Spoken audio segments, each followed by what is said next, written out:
Towns and cities are the lifeblood of our society, driving growth, prosperity, and skills.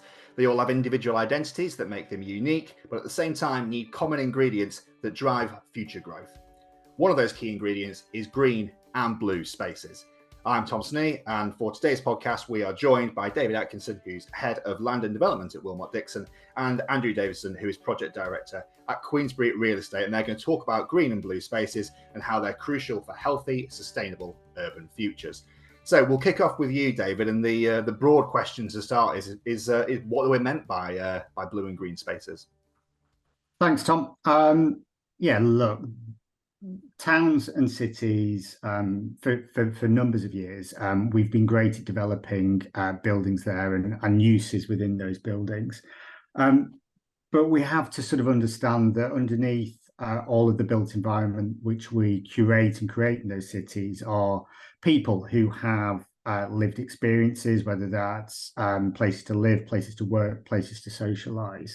And to support those people in the towns and cities that we are curating and creating for them, it's really important that we have this sort of innate need as people to be closer to green space, closer to water, to engage with wildlife, and to have those places, softer spaces where we can socialize, and where we can get a little bit closer to nature, and where we can have that sort of change from the very kind of harsh built environment of the buildings that we create. So for us, it's making use of water, whether that's a river, a canal, or some sort of man-made water feature within a town, a city, an urban environment. And actually, we've got some great heritage assets in our towns and cities which offer incredible opportunities for opening up as blue spaces in those places, and also the green spaces that we create. And the idea of creating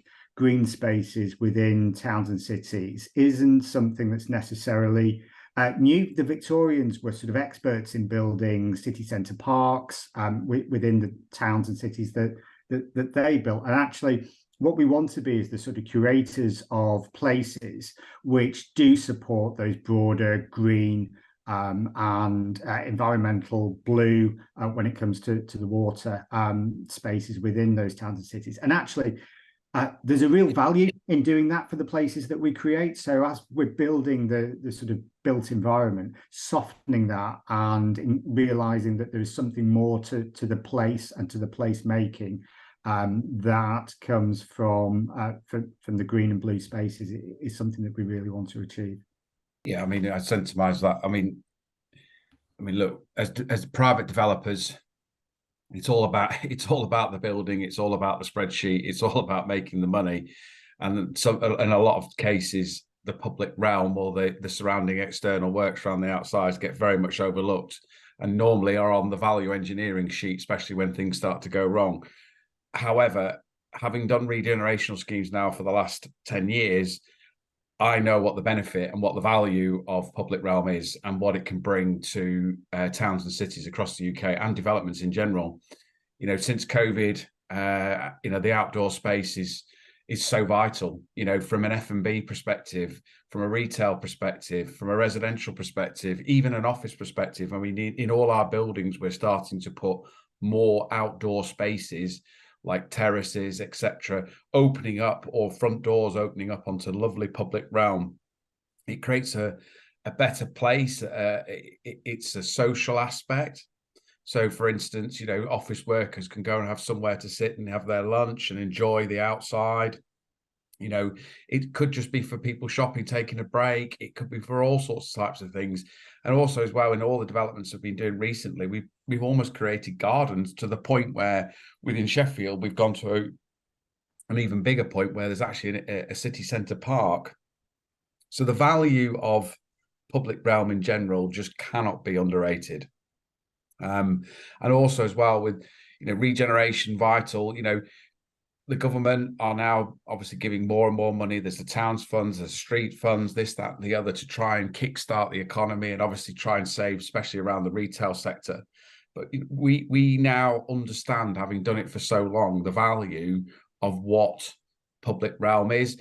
I mean, another example would be is that you arrive at Sheffield train station, you come into Sheffield, you walk out the train station, which, being honest, is not a particularly nice train station.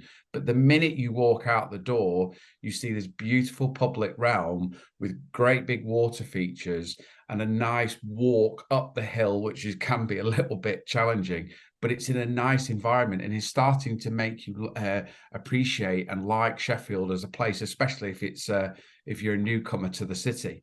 So, you know, the value of public realm is so important. And, you know, unfortunately, we just can't show that value in a spreadsheet. However, we do need to acknowledge it.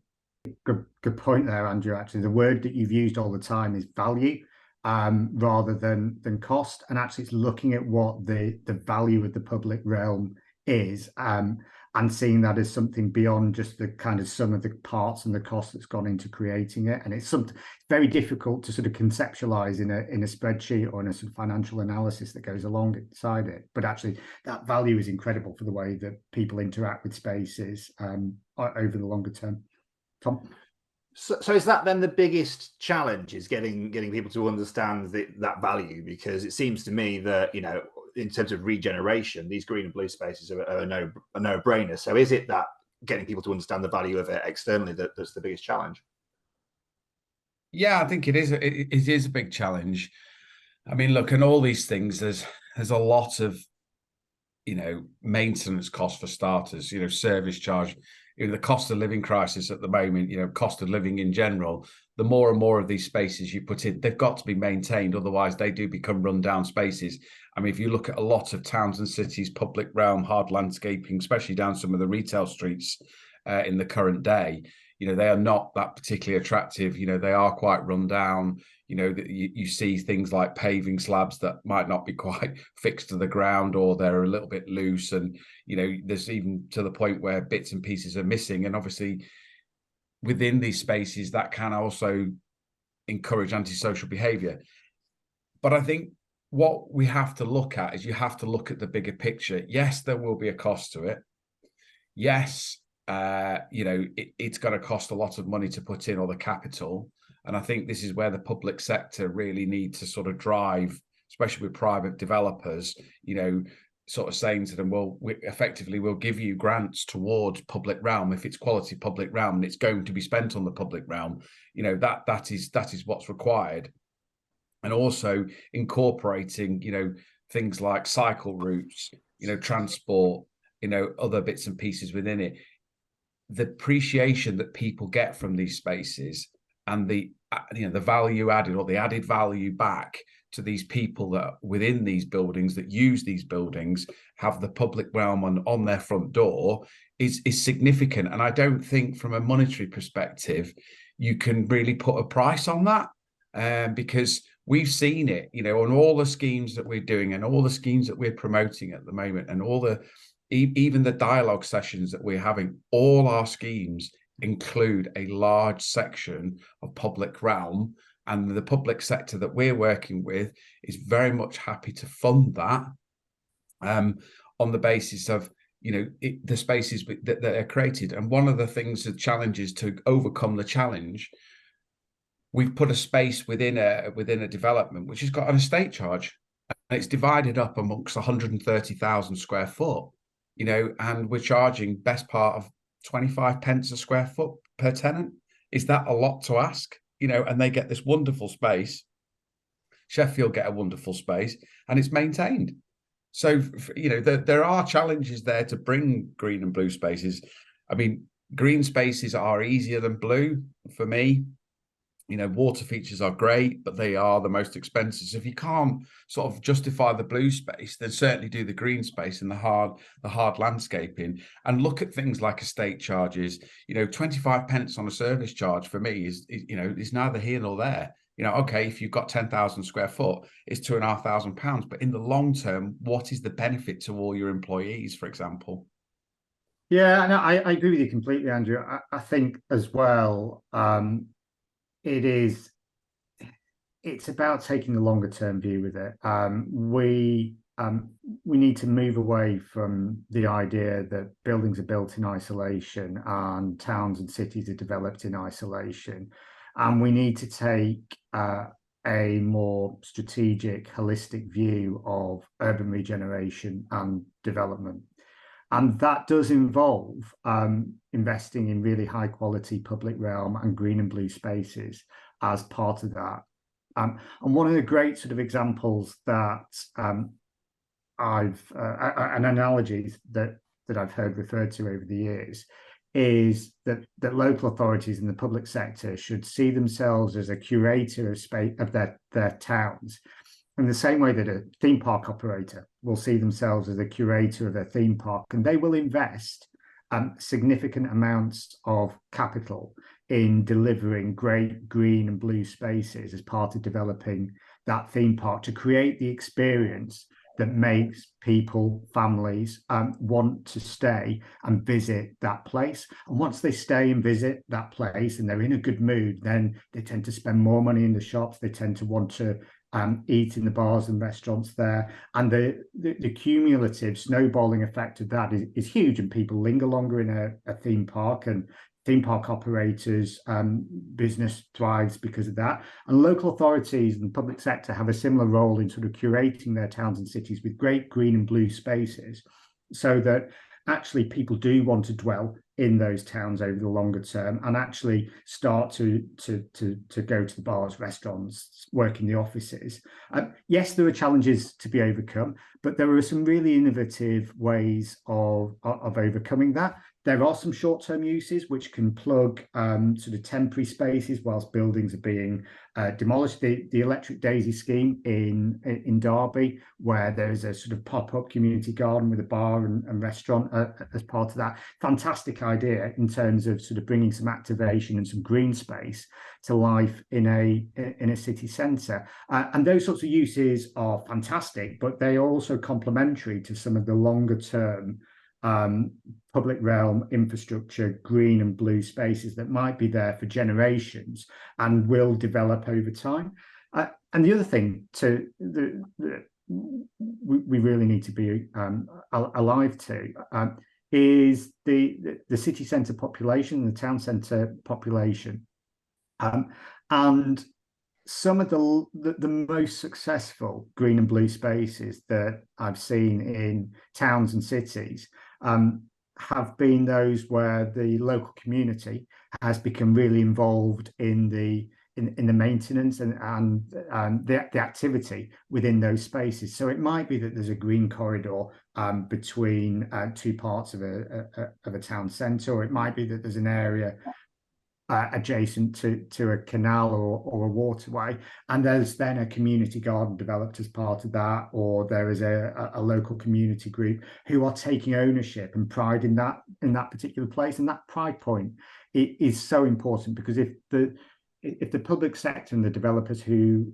they work alongside can be the curators of the space to start to give the people who live and work in their towns and cities the tools and the framework to create places that they're really proud of being part of, then your problems with antisocial behaviour and problems with sort of maintenance of that space become far more secondary to the benefits that you're getting from the well-being of people and the economic benefit for that place as well.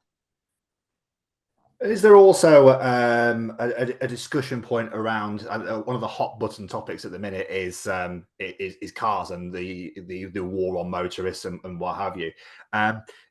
Is there a sort of discussion there around how people get into town centres and how they use town centres these days? Because I think there seems to be a shift away from those kind of heavily motorised sort of town and city centres and more towards these kind of almost community type uses and public realm type uses.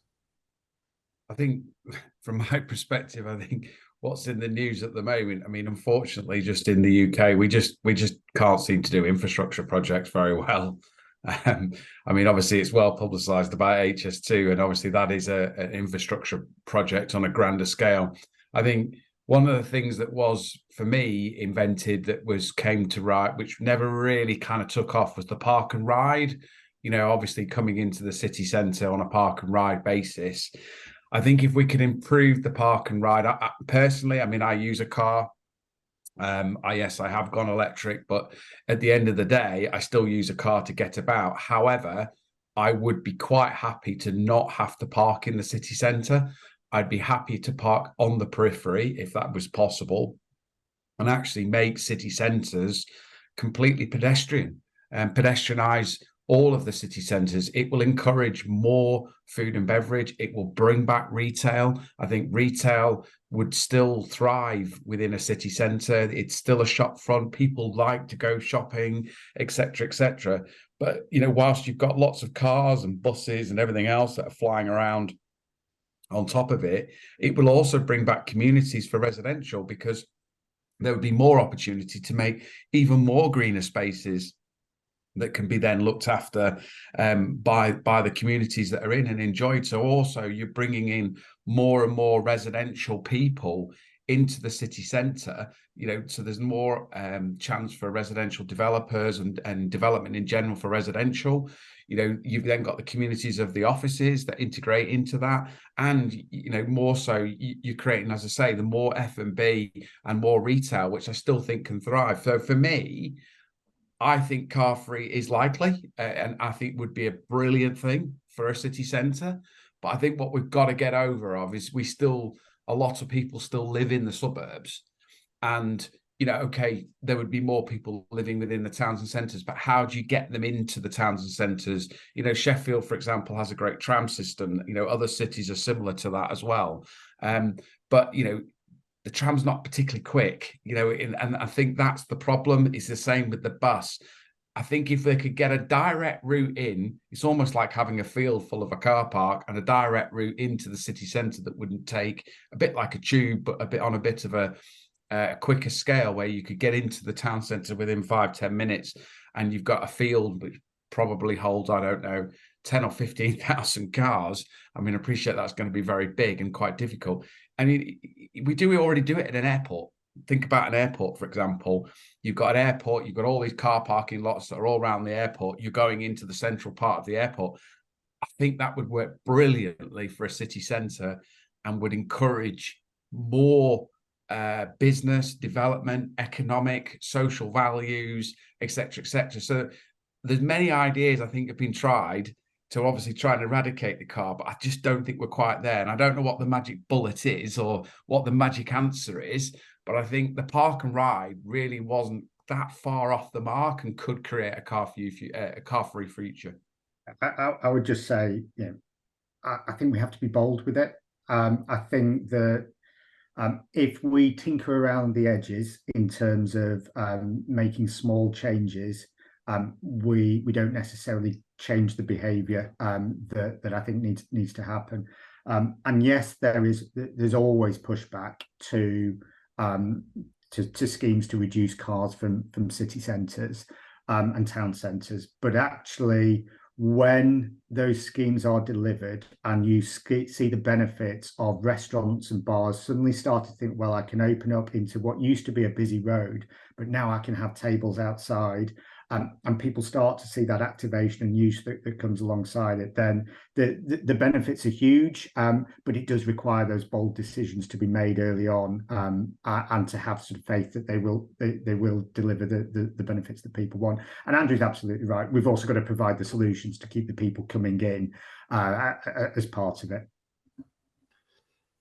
It's interesting, isn't it? I think just going back to the point about blue infrastructure as well. I'm based in the East Midlands, and we have, you know, in Nottingham and Derby as well, to an extent. You know, we have two cities that have a fair bit of water surrounding them, but don't particularly make the best out of it. Are there any? I mean, Andrew's mentioned Sheffield a couple of times. I guess that's probably a good example of a city that does it really, really well. Yeah, I think I go back to the problem is that with everything, you know, trying to come into a city centre, for example, everyone wants it to be quick, you know, the travelling aspect. So if you think about all the blue spaces that are around, say, Nottingham, for example, they could be used for transport to get into the city centre, but I can't quite see speedboats flying up and down the canals and rivers getting into the middle of Nottingham at the moment. And I think that's another thing where we've got to think about. But, you know, Sheffield has done it well. I talked earlier in the cast about, you know, you come out the Sheffield, you come out the station, you've got this lovely water feature, you walk up the town centre, you walk into the centre where the gardens are, you've got the botanical gardens, you've also got, water features that are there. There's lovely big green spaces, well-maintained plants, and I think what they did for me that other towns and councils and could learn from is they created a palette.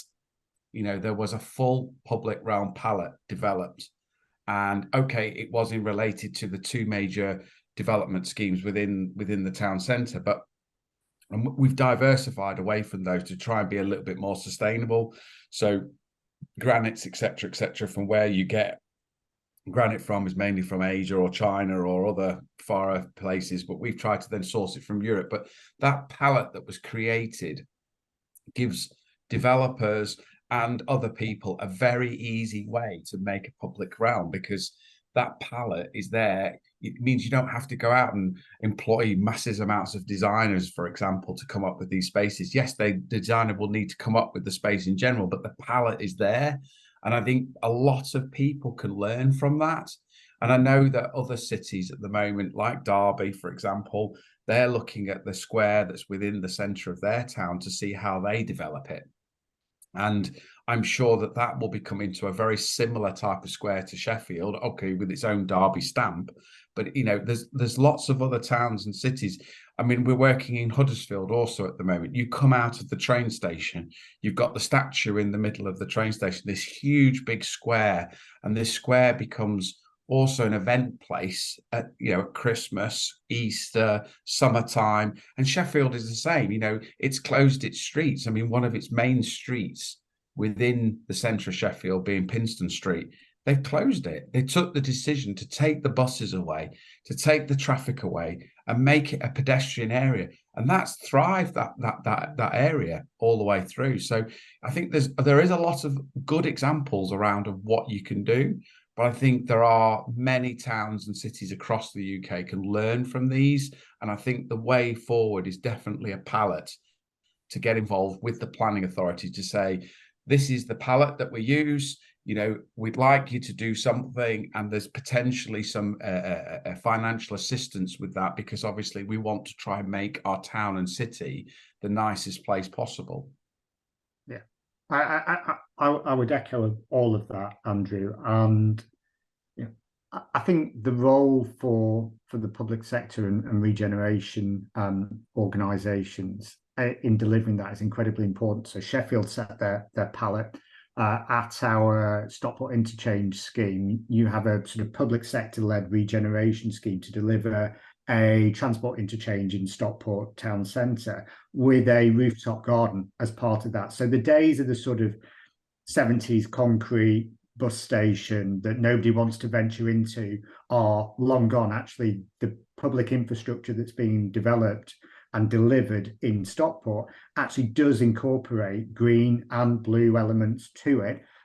It's fundamental to the way that scheme is designed, and it will create that new city or town centre park as part of the scheme. So we have to take that sort of impetus that the public sector can give, whether it's in delivery of their own schemes or the palette in which they're creating, to show that delivery of green and blue spaces is incredibly important in any scheme that's being brought forward in that town and city. And actually it starts to then set a precedent for other developers, other investors coming forward in that place to say, well, look, the local authority, the public sector are at this level and have an expectation that our schemes will be delivered with that sort of green and blue space as part of them.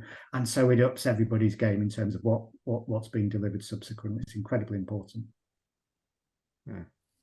So given everything we've kind of spoken about today, to kind of bring it back to the core topic that we're talking about, how do we move forward with this? How does the future of the sort of the town and the city look to you guys, and how can it be really based around these sort of green and blue principles? I think go on, David, if you want to go first. Cheers. Look, for me, we've made mistakes with town planning and development in the past where we've tried to sort of segregate out places where people live, places where people work, places where people play. And I think we found that one of the issues with that is it doesn't become joined up. You end up with places which are unoccupied and quiet. at particular times of day or the week. And the way that towns and cities are moving in future is that the heart of those places are places where people work alongside places where people live, alongside places where people play. And it creates that sense of sort of constant activation and use. But when you have those sort of intensified uses as part of them, what we've also got to not neglect is that, you know, as a species, we actually really need that connection to nature and to green and blue spaces. So as well as creating the buildings for people to live, work and play adjacent to each other and that activation, let's also give us a place and the space to be able to breathe and to enjoy nature, and actually to realise there's some fantastic studies about how calming water is for people's mental health. And actually, let's take the great natural assets and some of the man-made assets that we've got in our towns and cities, embrace them and bring them into this live, work, play place that we're curating for people over the longer term. Andrew? Yeah, I mean, I think the points you've made, I don't need to go over, but I think we covered most of it off in the previous kind of sessions of the podcast. But the big thing for me is that some towns and cities have become very transactional. They've become places where you just go to do something, whether it's to work, whether it's to shop, you know, whether it's to go and see somebody. And we need to make these places now more communities. And, you know, this word placemaking that keeps cropping up all the time. And I think green and blue spaces, or certainly public realm in general, has a massive part to play in this. I think pedestrianising many streets, and also going as far as, why can't you create a destination? Think about a suburb where you live. So you would go to your house traditionally, and you would also have the school round the corner, which you would go and drop your children off. You might go to the local pub, this, that and the other. Why can't a city centre just do that without a car and become a non-transactional place, e.g. it's somewhere that you live, work and play? So, you know, to have the play element, you're going to need the public spaces. Okay, we talk about antisocial behaviour, but I think that can be controlled in a way that, you know, if the spaces were there, then you may find that antisocial behaviour cleans up a lot.